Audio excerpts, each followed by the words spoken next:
things in perspective, glioblastoma has a survival of probably an average of 1 to 2 years. There's not a lot of good treatment options.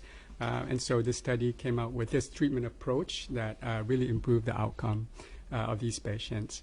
To break down the results, I'll simplify it. First off, it improved the overall survival by several months compared to the standard treatment of radiation and oral chemotherapy.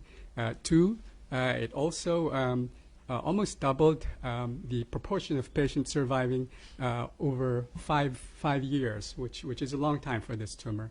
And then three, for those patients whose tumor came back or recurred, it improved their survival more than twice what we'd expect for someone whose tumor came back.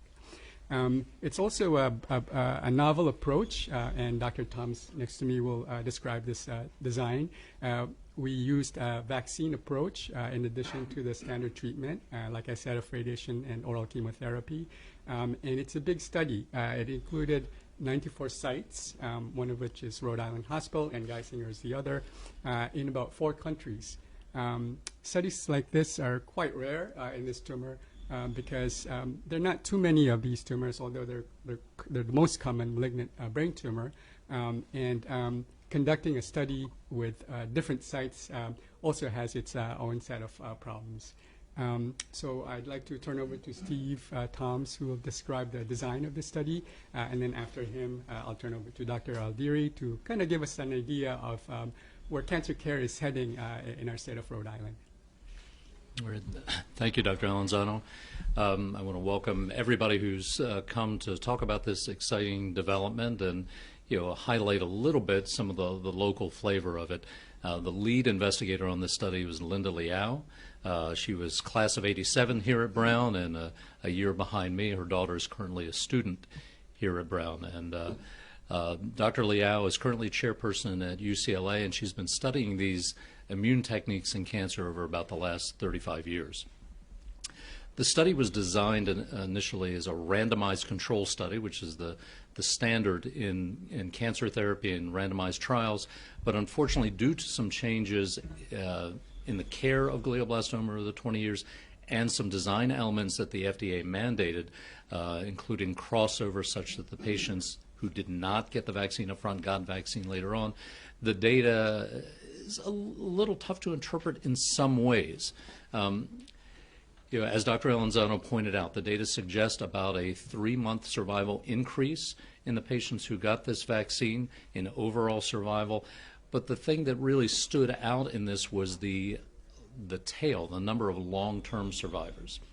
In communications with Dr. Liao, she has a few patients who are 17 and 18 years out under this treatment, which is longer than any survivors I or Dr. Alanzano have. I have a couple of 12-year survivors at this point.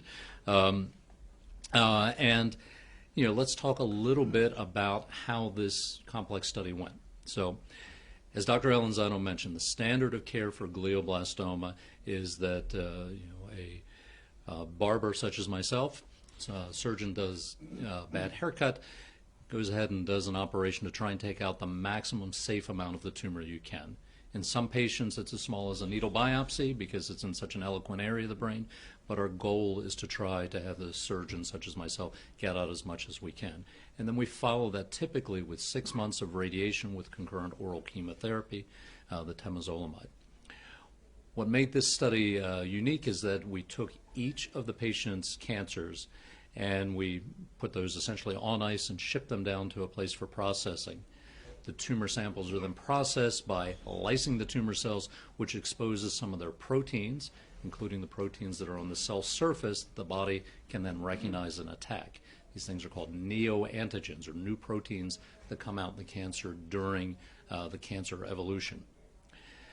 So once that is done, the patient then had to undergo a special type of procedure called a leukapheresis, where their blood is drawn out and monocytes, which are a type of immune cell in the body, are taken from the patient.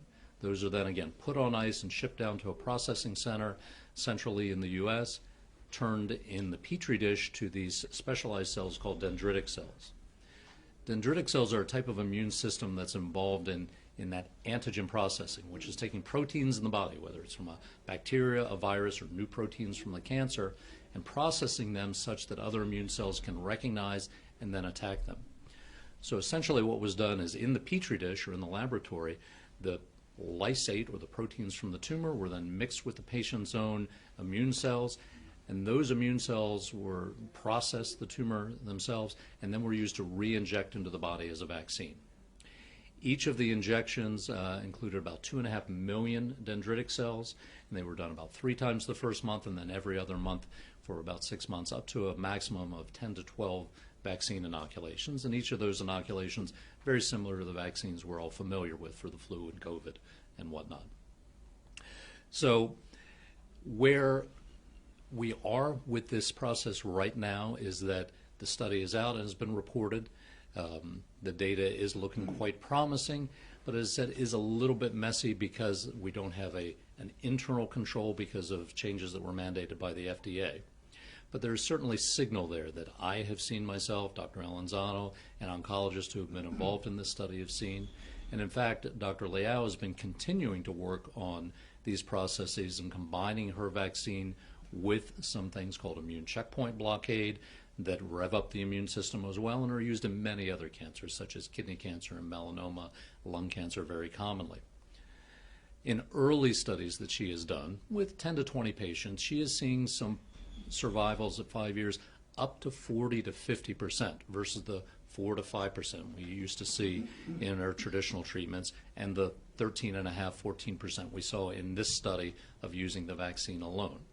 So I think there's a lot more promise in this type of technique. It's the first personalized cellular therapy that's been designed for cancer, and we're hoping that the FDA will act on this within the next year or so. The thing that's important for all of our patients to remember is if they or a family member have someone with glioblastoma, it is important to be seen at a specialized cancer center that deals with brain tumor. And here at Lifespan, we have a multidisciplinary brain tumor clinic. We'll have our brain tumor board, in fact, in this very room in about an hour, where we meet weekly to go over complex cases. And then every week we have our neuro-oncology team along with our radiation oncology team, social workers, and our neurosurgeons all come together to see patients together to give optimal care. We hope and expect, and certainly I advocate now, that if you or a family member has glioblastoma, you think about coming to a cancer center that will not only give you that type of treatment but have access to clinical trials. And I personally advocate for our patients to freeze their tumors at this point, because if this becomes FDA approved, there is a way where we can unfreeze the tumor and make the vaccine if we get to the point where we have this therapy available widespread in the next year or so for our patients. So I want to thank everyone for being here. Thank Dr. Alanzano for pioneering the study here. It's good to be back to the old alma mater. Yes? Just a quick question. Would you consider this a breakthrough? I would. We would, I think.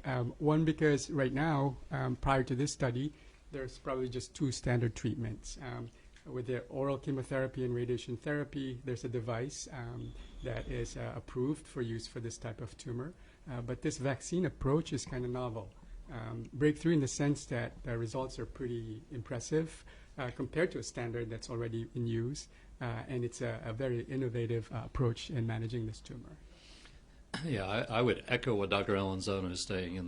In the past, since we had the improvements in early 2000s with what's called the Stroop protocol, combining the radiation and chemotherapy to improve survivals from about 12 months to 14 months, we have not seen much progress.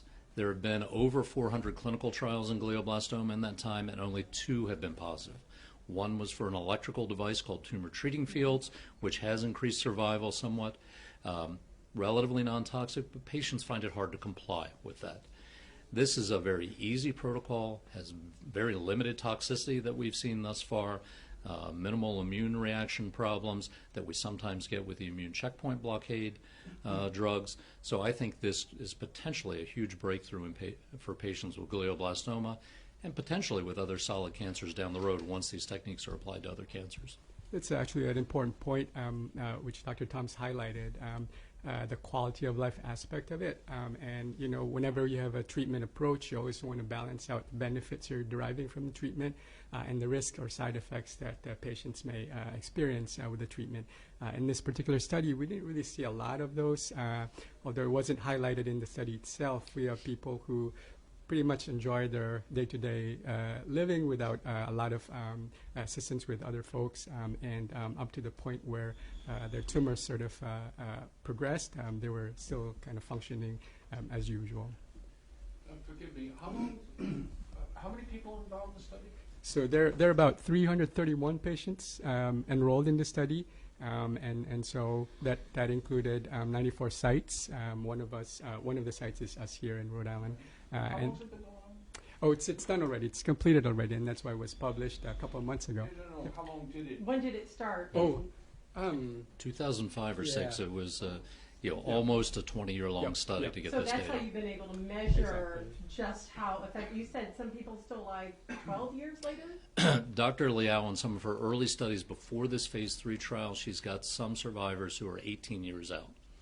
So you're in phase 3. Yep. This was a And so you expect it is possible the FDA could approve this within a year?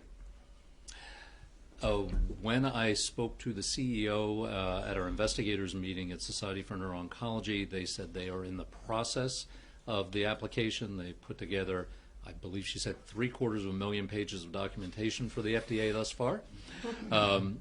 It will obviously take some time to go through the application, but given that glioblastoma is in many ways an orphan disease with very few options, and we've been, I feel like the 35 years I've spent doing research on this has been mostly an exercise in futility, in that we've had so many failed trials. Even though the data is not perfect, we would love that we had perfect data, but this is real world data. Given the mandates of the FDA that there was crossover and people were allowed to get the vaccine even if they were in the control group once they progressed, because they had to undergo surgery, because they had to undergo an invasive procedure called leukapheresis, the FDA demanded that. The data is not as pristine as some would like. People have used that to try and tear down the data and say that this data is not effective, but I am somewhat biased as having been involved and having known the primary investigator since we were teens, and knowing what a moral, wonderful person this is who's been doing this for years. So. And the incidence of glioblastoma is what?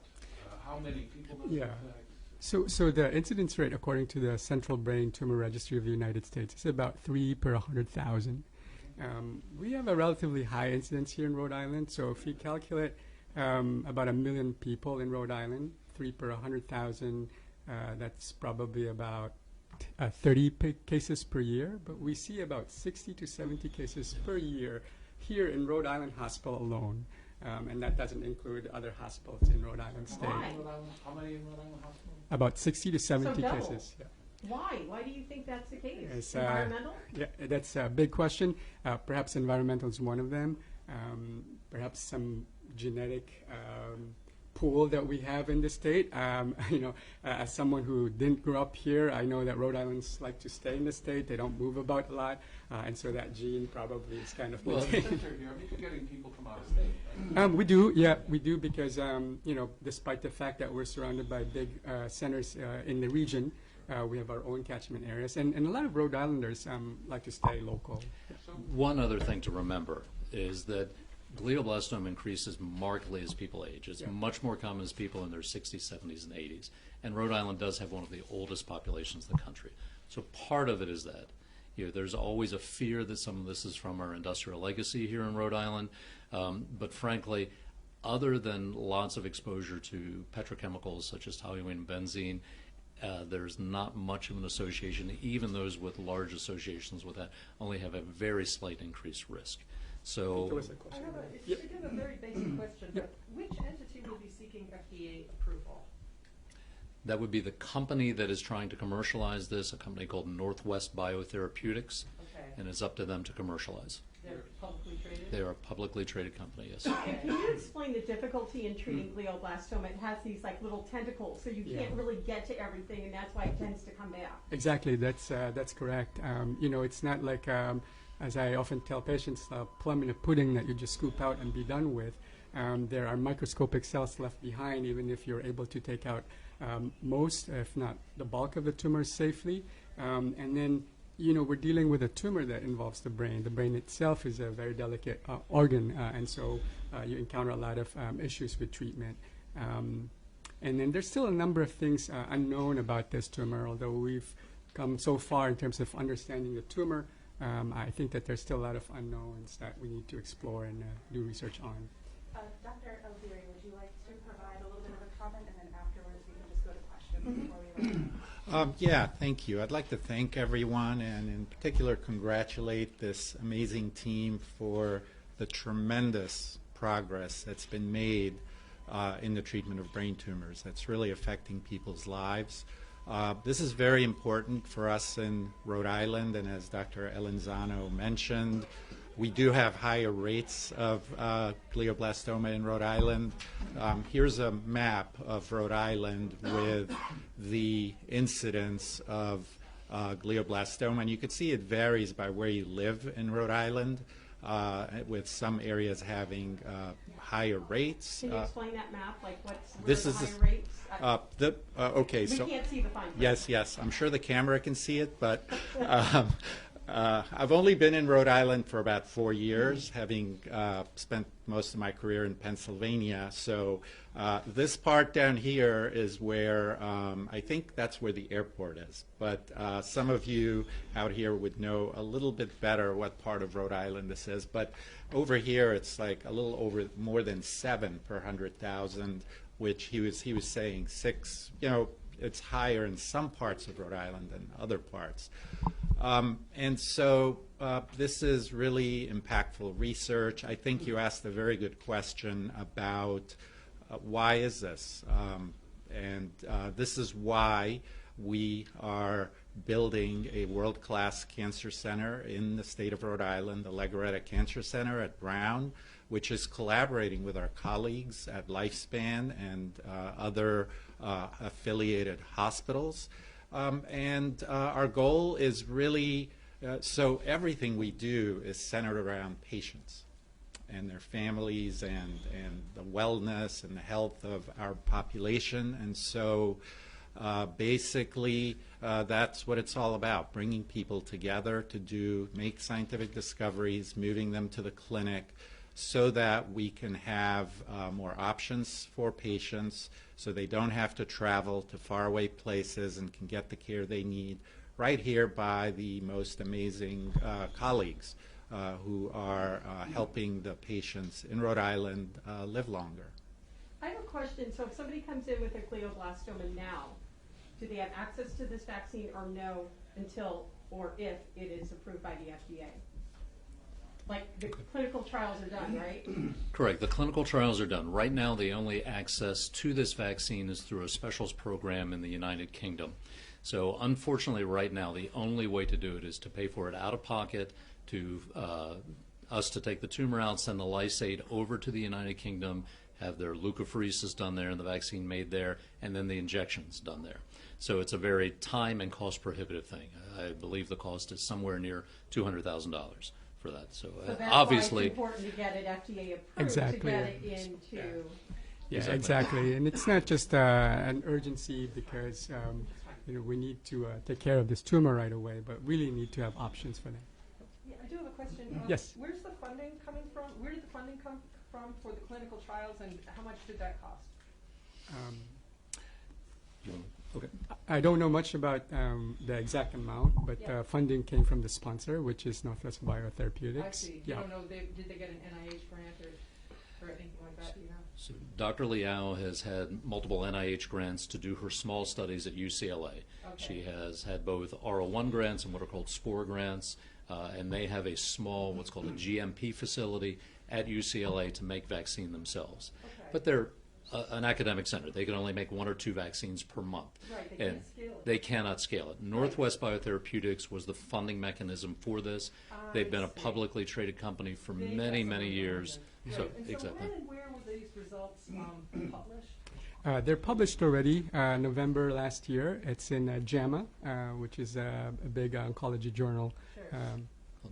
Journal of the American Medical Association Yeah. Oncology, or JAMA Oncology. Right, and so really basic question, if the results were published in November, why are you holding this news conference today? Oh, actually, we wanted to do this much earlier on, but there were a lot of issues. Like actually, in December, there was a weather issue that Okay. kind of affected the Okay, I conference. thought I was missing something. Presently, there is no vaccine treatment for glioblastoma. There are vaccine treatments, but they're investigational. So you may see clinical trials done by different centers, different approaches using vaccine or vaccine therapy, but none has been shown to be as effective as this one in a big, large-scale study. So this is, It is an important thing. you would regard it as a breakthrough, say. Yes. That's great. Oh, one more question. Yeah. Not too long ago, we were told that Rhode Island's two largest hospital groups and Brown University were going to align their research priorities. Right. Do we have any updates on that? I think that would be a great question for Dr. Aldiri. Yes, we all heard a few weeks ago that there is agreement to bring about research integration, which we are all looking forward to, because at the present time there's a lot of inefficiency and duplication of many things that just sort of get in the way of all the things we all would like to see happen as far as new discoveries. There is an exceptionally strong neuro-oncology program on the research side here that is making discoveries about various aspects of brain tumors that we hope to see translated in the future. And the research integration will certainly facilitate that by breaking down the barriers and bringing people together. And so we're optimistic as we go into 2023 that we will see more of this collaboration and working together moving forward. So neuro-oncology, that's maybe like one bucket of research. Are there other areas that you would, choose to focus on? Yeah, well, so as we build a world-class cancer center for the people of Rhode Island, our mandate is to study the cancer burden in the state and understand how cancer is affecting members of our community. And through our research programs and community outreach efforts and clinical trials, we hope to have impact. So we're guided a bit by the higher cancer rates. Sadly, the list is not very short. It's overall, it's higher in Rhode Island than it is in other states, and among the most common tumors, they're higher here. Bladder cancer is quite high, and so we think that dedicated efforts to study why this is occurring and how we can get at it better will serve the people of Rhode Island in the future. So again, I'm sorry, just really basic. So when you folks talked about aligning your research priorities, you were talking about cancer research specifically? The research integration is really very broad. Yeah. We think cancer is a good place to demonstrate how well this can really work in the context of building a cancer center with links to the hospital and public health and the community. It's a very good example of how the systems can work together to really do what we want to be doing, which is to help our patients and the community. And again, totally 101. When you talk about building a cancer center, are you talking about brick and mortar capital investment? That's a very good question. Some of it will involve new space. You can't really grow without building new space. And as many of my colleagues in Rhode Island know, space is at a premium here, both at our hospitals and the medical school and elsewhere. But we're really talking about building research programs and building our clinical trials programs and putting an infrastructure to translate discoveries from the laboratory to the clinic. So there are a lot of moving parts. I can tell you there is this thing called National Cancer Institute designation that we are pursuing. And if you look into it, you'll find there are over 50 components to it that are vetted and scored to meet those standards of being a world-class cancer center that we believe the people of Rhode Island really deserve. At this point, we could just do last questions, because I know that we have. Dr. Elizondo, you're burning to say something. As we conclude, I just want to make sure I acknowledge the patients and the families, because without them, this study wouldn't be possible. We may have great minds and great science, but without patients who really go through the suffering and the brunt and the journey of this disease, this is not possible at all. One of our patients' husband and spouse is here, and so I'd like to acknowledge his presence as well. Thank you so much. How many patients locally took part? For us here, we had 17 patients. Yeah, I think I'd like to add one thing. Dr. Aldiri was being a bit modest as well at the start of what the cancer center means. Dr. Aldiri's lab already has a class of drugs that are already in clinical trial that he's brought locally. The laboratory with whom I work, run by Dr. Nikos Tapanos, has some drugs that we are close to bringing to clinical trial in the next several years. And it really is the collaboration between a wonderful academic university and Brown University and Lifespan that make it possible. So I want to thank Dr. O'Deary for shepherding all the difficult administrative tasks that come with this. I know what's involved in the administrative side, and I'm glad I'm mostly back in patient care and research now. Thank you. Thank you so much, everybody.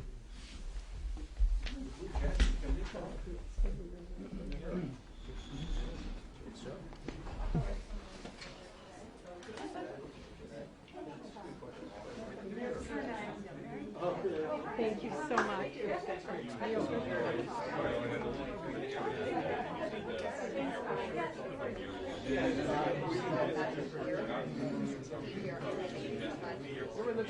No.